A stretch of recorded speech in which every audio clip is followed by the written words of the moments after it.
Senator Moses Kajwang. Madam Speaker, I rise to contribute to this motion that has been brought by Senator Mundigi.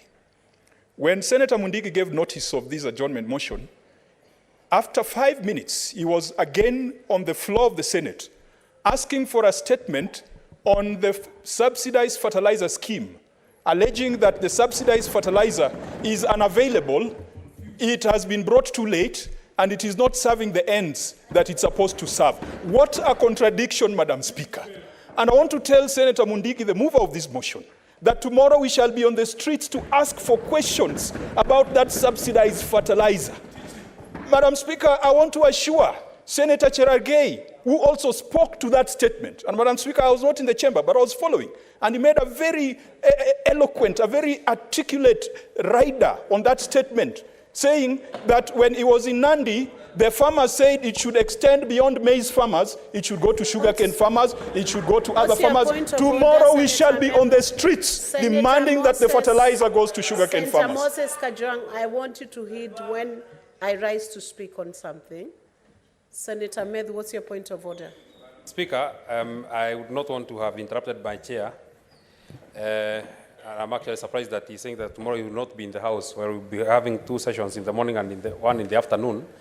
But my point of order is that on the Standing Order 105 Statement of Facts, Senator Kajwang, my chair, is alleging that Senator Mundigi rose and brought a statement to this House to say that there is no fertilizer, or fertilizer is not being distributed. And if he had given time, or he had, he had read the statement, you know that the question that Senator Mundigi asked is the distribution to the smallest devolved units. It's not availability of the fertilizer, Madam Speaker. The question of availability, Madam Speaker, the government of Kenya, we cannot be disrupted. The government of Kenya, Madam Speaker. Wait for your turn, my brother. The government of Kenya, Madam Speaker. Senator Kajwang, can you be orderly? Resume your seat. Be orderly. Yeah. I gave him a chance to speak. Let's have order. Senator Med has the floor. The person to define what amounts to a point of order is the Speaker. So just hold your horses. Madam Speaker, the government has intimated that we have distributed 5 million bags of fertilizer, Madam Speaker, and the question that Madam Speaker, the question that Senator Mundigi asked, can we have order from the minority side? You are not the one guiding the House. Can you have order? Senator Medu, finish your point of order. No, let's have order from Senator Kajwang. I feel that Senator Kajwang is out of order for misleading the House, that the statement that was sought by Senator Mundigi was about availability of fertilizer, Madam Speaker. Senator Kajwang, resume your debate. Madam Speaker, respond to the issues of correctness of what you have stated. Madam Speaker, Senator Methu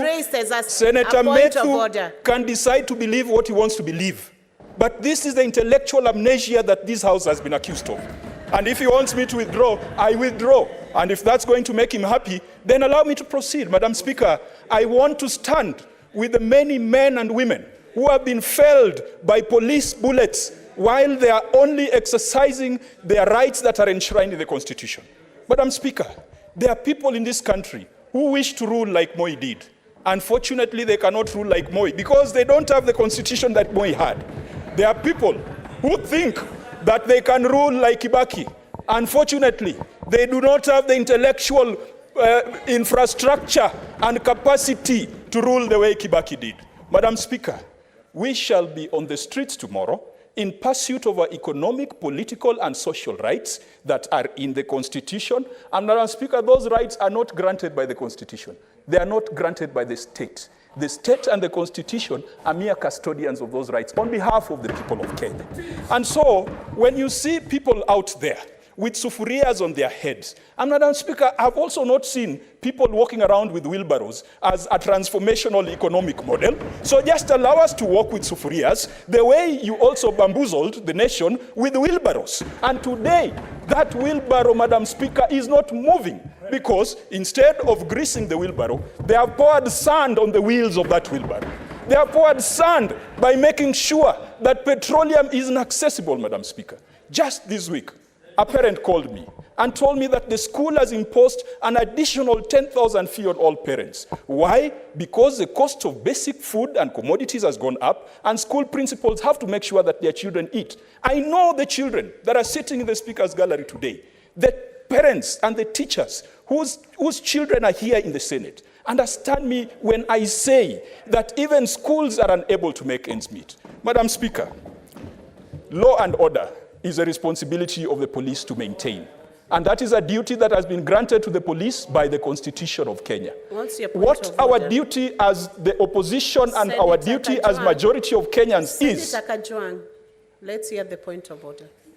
Speaker, I rise under Standing Order number 98 and 105 on statement of fact.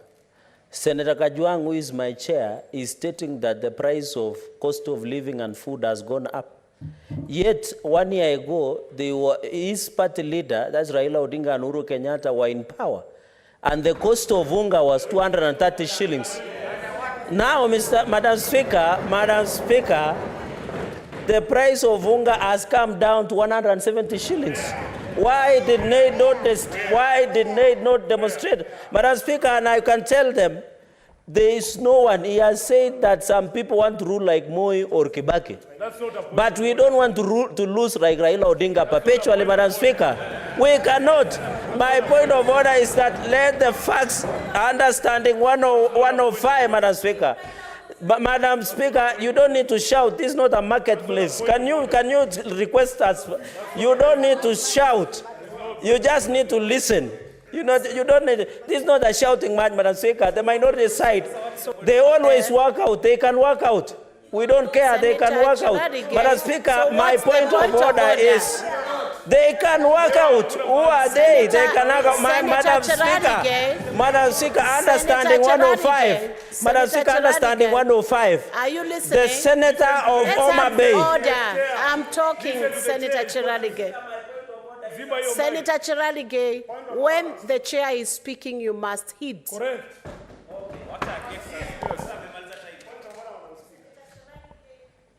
Point of order. Madam Speaker, you need also to be protected because they are shouting, you can't hear. Madam Speaker, understanding 105 on responsible statement of fact. The Senator of Homa Bay, my very good friend, Madam Speaker, has alleged that the cost of living is high now. Yet 8 months, 9 months, when his party leader and Uhuru Kenyatta were in power, the cost of living was even very high.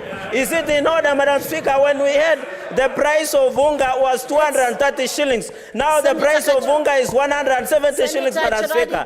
In fact, resume your seat because that point was already spoken. Resume your seat. Senator Kajwang.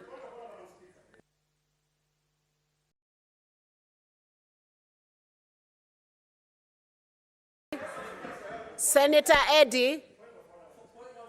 Senator Kajwang has the floor. Madam Speaker, allow me respond to that. Allow me to